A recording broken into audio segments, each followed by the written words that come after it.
Hey, bienvenue dans ton Yann et Frank. Aujourd'hui, on parle de poutine, on parle de fromage en crotte. Non, non, c'est pas vrai. Non! Ah! Ah, c'est Ah pas ça, non, c'est c'est un livre sur les Russes. C'est avec Jean-François Caron. Vous allez aimer ça. Vraiment le fun.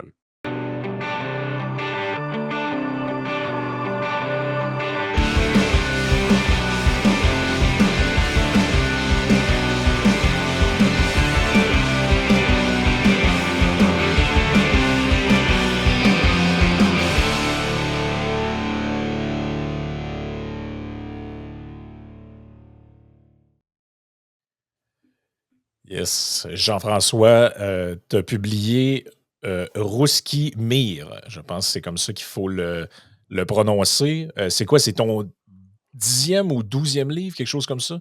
T'en as plusieurs de toi-même que tu sais plus le compte, hein, c'est ça? Non, je sais plus, là, les versions françaises, anglaises. J'ai même une version en allemand d'un autre livre que j'ai publié. J'en ai une pile dans mon autre chambre, à peu près deux douzaines de livres, là. Si Donc, j'inclus les traductions puis les collectifs, là, ouais, j'étais à peu près à une c'est douzaine. ça. Donc, le livre est sous-titré Vladimir Poutine, le monde russe et la refondation de l'ordre international. Donc, peut-être des gens étaient là à la conférence, qui nous écoutent, étaient là à la conférence que tu as donnée avec Jérôme Blanchet-Gravel, qui ne portait pas uniquement là, sur le contenu du livre. C'est venu un petit peu plus tard dans la conversation, mais j'aurais envie de te lancer comme ça. Dans le livre, dans le fond, ce que tu dis dans l'introduction, tu dis, ben, tu sais, on a beaucoup parlé de l'aspect bon, politique, géopolitique de ce conflit-là, tu sais, pourquoi les Russes veulent faire ça. On a beaucoup parlé de manière très superficielle de critères un peu psychologiques, là, genre ah, Poutine est fou, un tel est narcissique. Là, tu dis, La OK. grande analyse. Là. Tu sais, là, tu dis, OK, mais des fous et des narcissiques en politique, je ne sais pas si vous êtes au courant, il y en a plus qu'un. Là. C'est pas tout le monde qui a envahi le pays d'à côté. Là. Donc, après ça, tu sais, c'est ça, on a beaucoup parlé de l'histoire de l'OTAN, puis des bases militaires des pays frontaliers de la Russie, des anciens satellites de l'URSS qui rejoindraient l'OTAN, un peu ce que t'expliques, ce qu'on a beaucoup parlé. Mais ce que tu dis, c'est, en gros, si je te paraphrase, tu dis il y avait un angle mort dans l'analyse globale de tout le monde qui parle de ce conflit-là. Et l'angle mort, c'est l'aspect civilisationnel de la chose. Et peut-être je vais te laisser l'expliquer, mais en gros, ce que tu dis, c'est que la Russie, dans son histoire, est traversée par plusieurs courants. Là, et tu as un courant qui était prévalent à un moment donné chez bon, c'est Pierre Ier, Catherine de Russie, où ces gens-là étaient très proches de l'Europe, voulaient que la Russie soit un pays européen. Et là, ça fait des hauts et des bas dans l'histoire, avec un autre courant qui considère que la Russie, finalement, c'est une civilisation à part, c'est un monde à part. Elle n'est ni européenne, ni asiatique, ni proprement occidentale. Elle est la Russie. Et elle se perçoit, tu le dis dans le livre, comme la troisième Rome. C'est comme finalement le prolongement de. En fait, je ne sais plus si c'est comme ça que tu le dis, mais finalement, elle se perçoit comme le rempart Ouais. face à la décadence de l'Occident qui est devenu bon, en perdition pour toutes sortes de raisons. Fait que peut-être expliquer un peu là, ces deux courants-là, à travers qui ça s'incarne, puis quelle importance ça a aujourd'hui là, pour comprendre tout ce qui s'est passé dans les 2, 3 dernières années. Là. Ouais, tu as bien résumé. Mais tu sais, d'abord, j'ai écrit ce livre-là, je le dédie aux gens qui veulent comprendre. Puis je l'écris dans la préface. Là, je pense qu'on est rendu à un stade où il faut dépasser là, le manichéisme. Puis les gens qui essaient d'expliquer pourquoi la Russie a envahi l'Ukraine, là, c'est nécessairement des gens qui sont pro-Kremlin, qui sont des agents dormants du FSB, qui sont payés en crypto-monnaie. Faut aussi sortir, là, ben, j'ai entendu celle-là, tu sais. J'en doute pas. J'en doute pas. Faut aussi sortir là, de l'idée que Vladimir Poutine est complètement décérébré, que c'est un fou ou qu'il est en phase terminale. Là. C'est drôle lorsqu'on lit les reportages sur le sujet. Il est en phase terminale depuis 10 ans. Ouais. Donc, tu sais, l'idée, là, c'est d'expliquer froidement pourquoi ça s'est produit. Puis en comprenant ça, ça nous permet aussi de mieux comprendre c'est quoi vers quel monde on est en train de se diriger. Donc, la raison principale qui a été développée par la plupart des gens, puis on en avait déjà discuté là, il y a 2 ans et demi qu'on avait fait nos premières entrevues ensemble. Le nœud du problème, c'est vraiment l'élargissement de l'OTAN. À la fin de la guerre froide, il y avait eu des discussions, une deal non écrite, faut le dire, entre les Américains, le secrétaire d'État américain, puis Mikhail Gorbatchev, le dernier président de l'Union soviétique. Deal selon laquelle, si on, après la réunification des deux Allemagnes, si on Ouais. permettait à l'Allemagne de l'Est donc de se joindre à l'OTAN, donc le territoire actuel de l'Allemagne puisse se joindre à l'OTAN, ce serait terminé, il y aurait plus d'expansion vers l'Est. Puis ça a été rapporté dans d'autres ouvrages. Les dirigeants soviétiques de l'époque qui sont encore en vie se souviennent de ces discussions-là. Et puis dans les années 90, ben, il y a eu des expansions vers l'Est, la Hongrie, la République tchèque, la Pologne, puis ultimement les trois pays baltes se sont joints à l'OTAN. Puis ça a vraiment été un irritant dans la pensée politique russe. Puis ça remonte pas là, uniquement à Vladimir Poutine, je tiens à le préciser. Boris Elstine, tu sais, qui était très, très, très ouvert sur l'Occident au moment de l'effondrement de l'Union soviétique, tellement ouvert vers l'Occident qu'il avait divulgué aux Américains le protocole de lancement des missiles nucléaires de la Russie. Là. Tu sais, je veux dire, quand on peut pas avoir un meilleur allié que Boris Elstine. Boris Elstine, à la fin de son mandat, à la fin des années 90, il y avait dans une discussion fameuse avec Bill Clinton, il lui avait raccroché la ligne au nez en lui disant, pendant tout ce temps-là, je t'avais fait confiance, toi et tes prédécesseurs, vous nous aviez toujours promis qu'il n'y aurait pas d'expansion de l'OTAN, vous nous avez menti, puis il a raccroché la ligne au nez, là. Il faut combiner aussi à ça, en 1999, l'intervention de l'OTAN contre la Serbie. Serbie, qui est un pays orthodoxe, qui est un allié historique de la Russie. Donc, ces éléments-là, ça avait laissé un goût Ouais. amer à Boris Eltsine. Et puis, ben, inévitablement, lorsque Poutine a pris le pouvoir au début des années 2000, cette frustration-là, elle a perduré. Et puis, bon, lorsque des discussions se sont ouvertes pour que l'Ukraine éventuellement se joigne à l'OTAN, ben là, ça a été la goutte de trop. Et puis, ça a vraiment convaincu la Russie que c'était désormais impossible de faire confiance à l'Occident. Ouais. Ça, c'est la thèse que j'avais déjà expliquée. John Mersheimer, qui est un grand spécialiste américain des relations internationales, explique cette thèse-là depuis 2014, depuis l'annexion de la Crimée, en fait. Mais il y a un autre élément qu'on n'a pas vraiment mentionné, puis je pense que c'est important de bien le comprendre parce que ça va façonner, à mon avis, ça va façonner le monde de demain. C'est la dimension civilisationnelle. Vladimir Poutine, surtout depuis son retour au pouvoir au Kremlin, parce qu'il était au pouvoir entre 2000 et 2008, puis à la fin de son deuxième mandat, selon la constitution russe de l'époque, il ne pouvait pas se représenter à nouveau. Donc, ce qu'il a fait, c'est qu'il a demandé à son premier ministre, Dimitri Medvedev, de devenir président pendant 4 ans. Pendant ce temps-là, Vladimir Poutine est devenu premier ministre. Puis à la fin du mandat de Medvedev, là, ça lui permettait de se représenter à nouveau pour 2 mandats. Donc, il s'est représenté à la présidence, il a été réélu, puis Medvedev est redevenu son premier ministre. Donc, à ce moment-là, en 2011-2012, ce qu'on peut voir dans les discours, les écrits de Vladimir Poutine, c'est cette dimension civilisationnelle-là où il vient s'inspirer de ce qu'on appelle le courant slavophile qui a émergé à la fin des guerres napoléoniennes, au début du 19e siècle en Russie.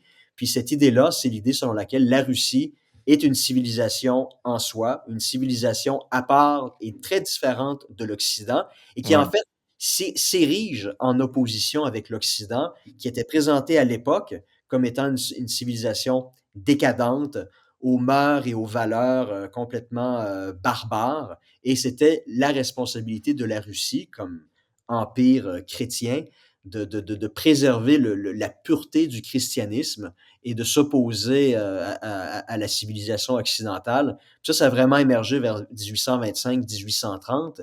Et puis le tsar, qui a remplacé le tsar Alexandre, donc Nicolas Ier, a probablement été le dirigeant russe le plus slavophile, le plus anti-occidental du 19e siècle.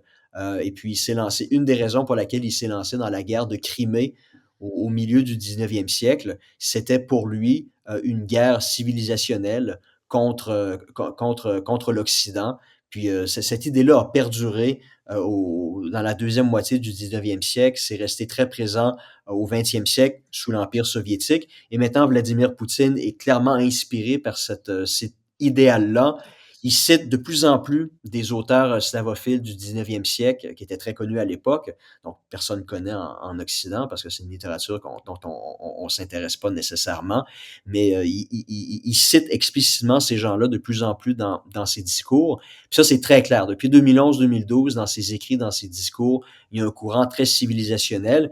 Puis bon, faut pas se surprendre. Les éléments qui reprochent à l'Occident, ben c'est essentiellement tout ce qui se rapporte au wokisme.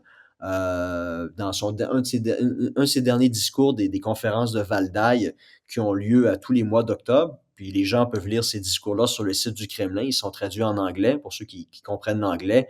C'est très, très, très clair. Il s'en prend aux dérives du wokisme en Occident.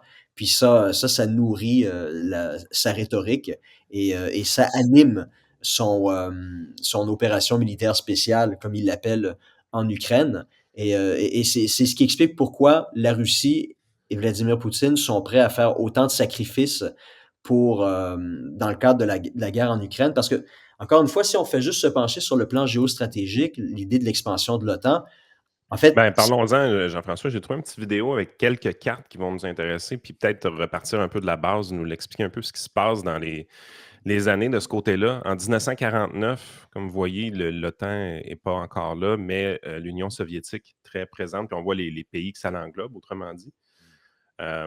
L'OTAN a été créée justement par après pour contrer un peu ce bloc soviétique-là. Donc, on voit quelques pays commencer à apparaître dans les années 50. Avancer de vidéo un peu. Il y a tout le temps des pays qui finissent par se rajouter. Si on a... Ouais, vas-y. Oui, c'est ça. Donc, graduellement, pendant la guerre froide, l'OTAN a eu une extension. Ça a commencé avec la Grande-Bretagne, la France, les pays du Benelux, ensuite l'Allemagne de l'Ouest, l'Italie. Puis il y a toujours eu une expansion vers l'Est jusqu'en 1991, au moment de l'effondrement de l'Union soviétique. Puis à ce moment-là, ben, l'Union soviétique, la Russie, c'était plus nos ennemis, là. Puis le fondement de l'OTAN, c'était de lutter contre l'Union soviétique, contre le communisme. Donc, dans la mesure où l'ennemi s'effondre, n'existe plus, ben, l'OTAN, à l'époque, avait plus vraiment sa raison d'être, d'où la raison pour laquelle beaucoup de dirigeants américains ou occidentaux avaient fait la promesse que, ben, il n'y aurait pas d'expansion vers l'Est parce que de toute façon, vous êtes plus un ennemi. Mais il s'est passé différentes choses en Russie, puis qui ont entraîné justement cette extension-là de l'OTAN jusqu'aux frontières de la Russie actuelle. Puis, faut pas oublier, en 2008, il y avait eu des discussions pour accueillir la Géorgie, qui est un pays dans le Caucase, pour accueillir la Géorgie dans l'OTAN. Et puis, ça avait mené à une guerre de 3 ou 4 jours contre la Russie. Et puis, on se souviendra à l'époque, c'est Nicolas Sarkozy, qui était président français, qui était intervenu directement auprès de Vladimir Poutine pour mettre un terme rapidement à ce conflit-là. Et puis, essentiellement, par la suite, la promesse non écrite qui avait été faite, c'est que, bon, on a compris le message, on va pas permettre une expansion de la Géorgie dans l'OTAN, mais au même moment, en parallèle, les discussions se sont ouvertes pour accueillir l'Ukraine dans l'OTAN. Et puis, on comprendra des pays membres de l'OTAN à la frontière de la Russie. Ça veut dire l'armée américaine, britannique, française, qui peuvent mener des opérations à la frontière même de la Russie. Ils peuvent même y déployer des armes nucléaires. Donc, pour la Russie, c'est inacceptable. Tu sais, c'est comme en 1962, lorsque les Soviétiques ont déployé des missiles nucléaires à Cuba, c'était inacceptable pour les États-Unis. Donc, Oui. c'est la même logique. Et puis, de ce côté-là, donc les Américains, les Occidentaux ont poussé leur loc un petit peu trop loin. Ça a hérissé la Russie qui voyait une menace directe contre sa souveraineté. Mais le problème, c'est si on se concentre uniquement là-dessus, on se rend compte que suite à l'invasion de l'Ukraine, il y a eu une expansion de l'OTAN. La Finlande s'est joint à l'OTAN. Donc, depuis l'invasion de l'Ukraine, il y a davantage de pays limitrophes à la Russie qui se sont joints à l'OTAN. Donc, la simple explication géostratégique de l'expansion de l'OTAN pour expliquer l'invasion de l'Ukraine ne suffit pas. Il y a un autre élément, à mon avis, qui probablement a joué un rôle beaucoup plus important, puis c'est la dimension civilisationnelle. C'est clairement de mener une guerre de valeurs contre l'Occident.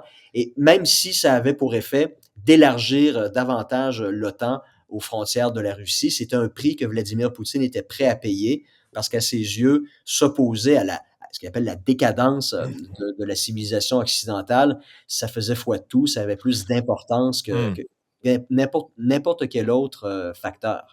Ouais. Mais c'est sûr que quand on veut, comme dit le dicton, si tu veux, celui qui veut tuer son chien l'accuse d'avoir la rage, là. Mais tu sais, dans le livre, tu cites plusieurs discours de Vladimir Poutine où c'est très clair là, ce qu'il reproche à l'Occident. Mais comment je dirais ça? Ce qu'il reproche à l'Occident, c'est sa c'est des choses que l'Occident que beaucoup de gens en Occident, pour ne pas dire la majorité de la population, se reproche à elle-même. Tu sais, c'est-à-dire qu'il parle de toute la dérive, tu sais, justement, là, un homme n'est plus un homme, une femme n'est plus une femme, les gens, tu sais, donc, tout c'était le discours finalement de l'extrême gauche qui peut prévaloir dans des médias, dans des universités, tout ça. Mais ce truc-là, il y a un backlash en Occident lui-même. Tu sais, je pense que les dernières élections européennes le montrent d'une certaine manière. Trump aux États-Unis, ça le montre. L'émergence de Poliev au Canada le montre. Dans le fond, tu sais, j'ai l'impression que, puis c'est peut-être pour nourrir un certain discours tu sais, qui lui sert bien, mais je pense que ce qu'il décrit et ce qu'il dénonce, c'est relativement minoritaire pareil. Même si ça peut paraître être le discours dominant, je ne pense pas que la majorité des citoyens qui vivent en Occident se reconnaissent dans cette espèce de monde-là un peu décadent avec les Queer for Palestine et autres. Si vous comprenez ce que je veux dire, j'ai l'impression que Il l'utilise. je pense qu'il utilise un peu ça, tu sais, ou peut-être qu'il pense lui-même que tout le monde en Occident est comme ça, mais je ne penserais pas, tu sais. Je pense qu'il est assez connecté et assez instruit pour savoir qu'il il parle en fait d'une minorité de personnes.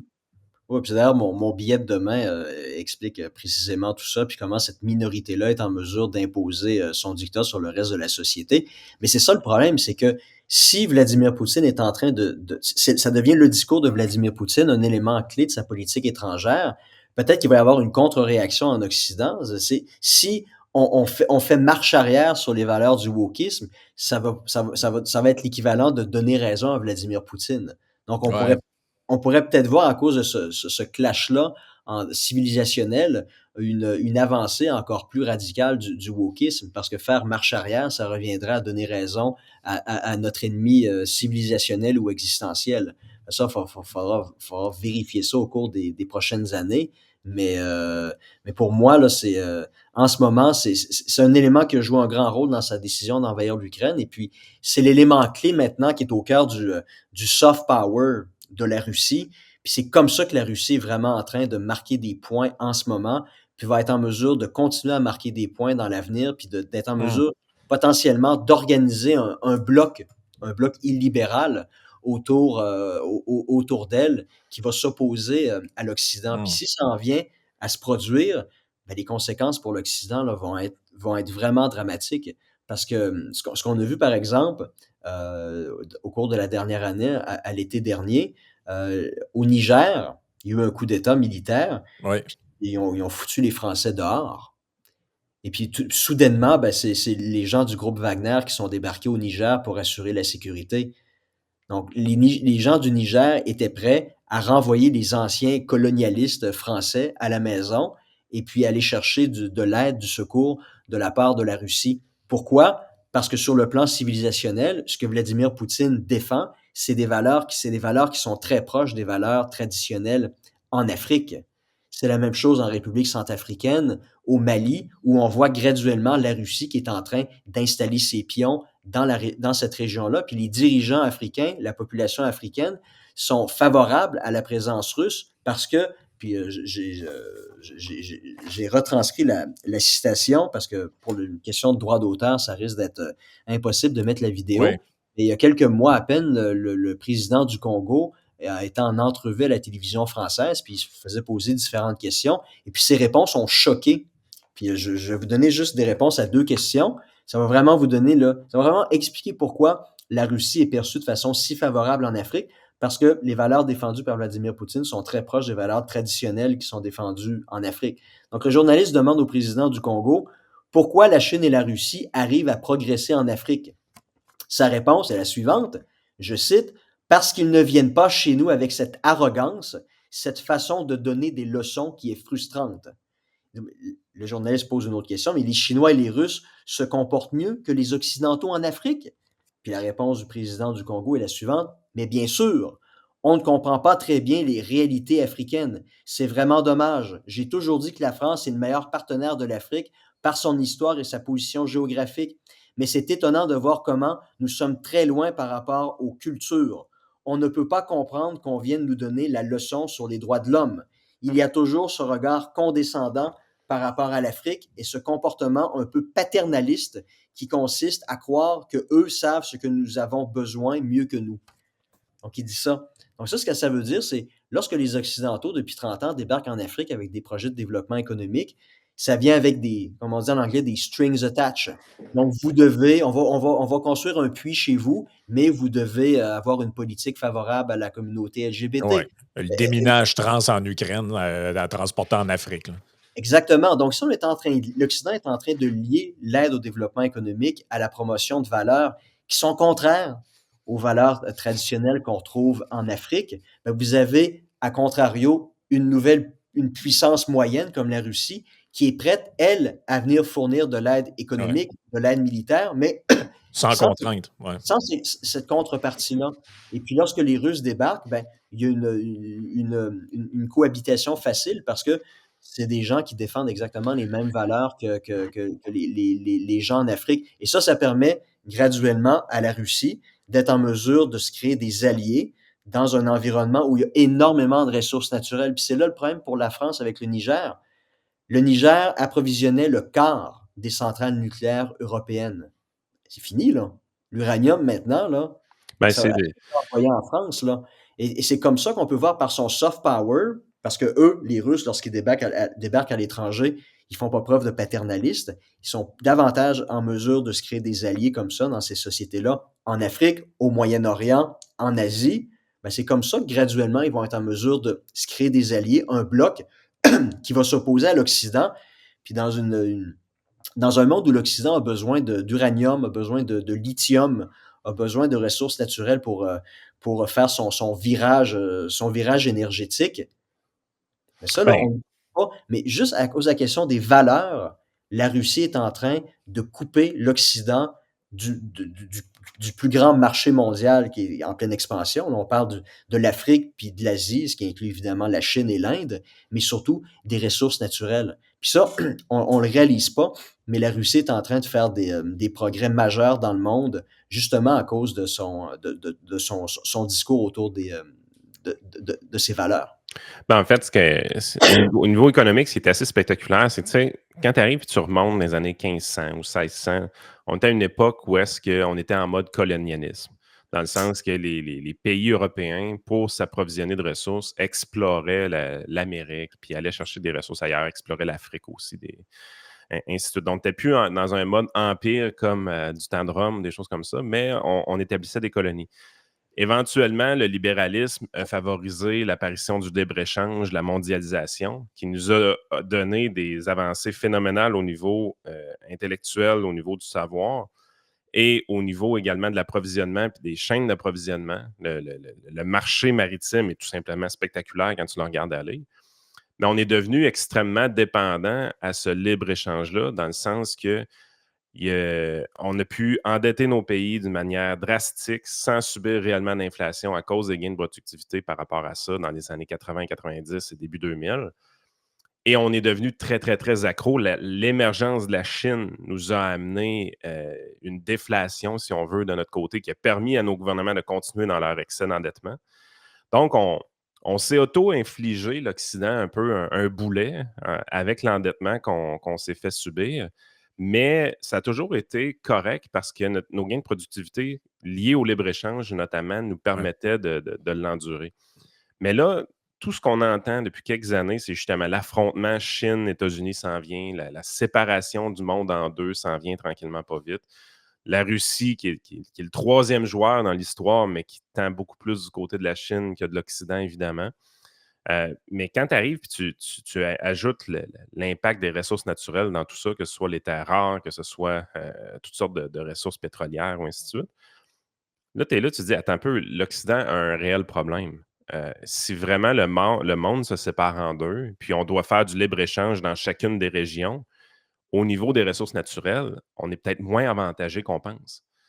On a besoin justement de la partie orientale de la planète pour une grande partie de nos ressources. Puis, il n'y a personne qui semble tirer la sonnette d'alarme par rapport à ça, là. Ben non, puis juste un dernier mini point pour rajouter, puis je sais que Jean-François t'en a parlé dans la conférence, qui est relié à ce que Yann dit, c'est le fait qu'a été délocalisé pratiquement toutes les activités où on se salit les mains finalement. Donc, dans le fond, si on sort ou on tend à sortir de ce monde de libre-échange-là, ça signifie relocaliser les activités sales. Ça veut dire réouvrir des mines. Tu sais, on n'en veut pas. On veut pas de mines, on veut pas d'exploitation de gaz, on veut pas d'exploitation de pétrole, nos déchets. Jusqu'à pas si longtemps, on faisait des gros ballots de déchets là, qu'on mettait dans des containers, puis on envoyait ça en Inde puis en Chine. Là, arrangez-vous, récupérez le carton. Nous, on veut pas s'occuper de ça. Mais c'est la fausse propreté de l'Occident, qu'elle se vante sa décarbonation, puis tout n'est basé que sur le fait que c'est en fait ailleurs qu'on fait la merde. Oui, c'est ça. Puis on est en train de se couper de ce monde-là qui contrôle les ressources naturelles. Et puis ça va vouloir dire, on va être obligé de réouvrir des mines. Puis on l'a vu, je pense, c'était la semaine dernière, dans la région de Gatineau, dans l'Outaouais. Le gouvernement américain, l'armée américaine a dit que ben maintenant, on s'attend à ce que le Canada ouvre certaines mines parce qu'il y a des ressources stratégiques qu'on va avoir de besoin. Puis comme le Canada est évidemment un partenaire fiable pour les États-Unis, on doit maintenant se tourner vers le Canada. Puis là, ben, depuis 30 ans, vous avez cette mentalité-là où tout ce qu'on veut au Canada, c'est du capitalisme propre. Donc, on a juste les bons côtés du capitalisme, on n'a pas la saleté, parce que toute l'exploitation, ça se fait ailleurs. Mais ce monde-là, si on est en train de se couper de l'Afrique et de l'Asie, ce monde-là va être terminé. Parce que des ressources naturelles au Canada, il y en a, là. Après, tous les éléments du tableau périodique se retrouvent dans le sous-sol canadien, là. Puis dans le monde qui est en train de se dessiner, ben, le Canada pourrait bien devenir la mine de l'Occident. Puis les partenaires occidentaux vont se tourner vers nous, puis ils vont nous dire, écoutez, on est coupé du reste du monde, on a besoin d'uranium, on a besoin de lithium, puis maintenant, vous êtes le seul pays qui est en mesure de nous approvisionner. Donc, Si on vous allez était nous... intelligent, ce serait une bonne nouvelle en passant. Oui, non, mais regardez la mentalité autour des gens qui vous entourent. Hors de question de creuser le moindre trou si ça encourt le risque de tuer une race particulière de moustiques, de maringouins. Le BAP va imposer un veto à tout projet de développement économique. Non, c'est le dilemme maintenant de l'Occident, mais surtout du Canada. Si cette division-là du monde est en train de vraiment est en train de se produire et va s'accélérer et se finaliser au cours peut-être de les 10 prochaines années, ben, le Canada va devenir le pays qui va pouvoir approvisionner le reste de l'Occident en ressources stratégiques. Puis ça, ben, ça va impliquer un changement de mentalité, là, mais complet. Là. Puis la question Mm. que je pose, c'est est-ce que les gens sont prêts à accepter ça? Moi, je pense pas. Moi, je pense pas. On voit les nouvelles générations de plus en plus green, de plus en plus à la défense de l'environnement. C'est des gens qui vont refuser qu'on creuse le moindre trou, qu'on ouvre ou qu'on rouvre une mine pour pouvoir s'approvisionner Mm. en ressources stratégiques pour les batteries de voitures électriques ou n'importe quoi d'autre. Et ça, là, c'est extrêmement problématique. Puis c'est pour ça que c'est important de comprendre le discours de Vladimir Poutine, le monde qui est en train de façonner, parce que ça va avoir des conséquences directes là, sur nos vies. Là. Absolument.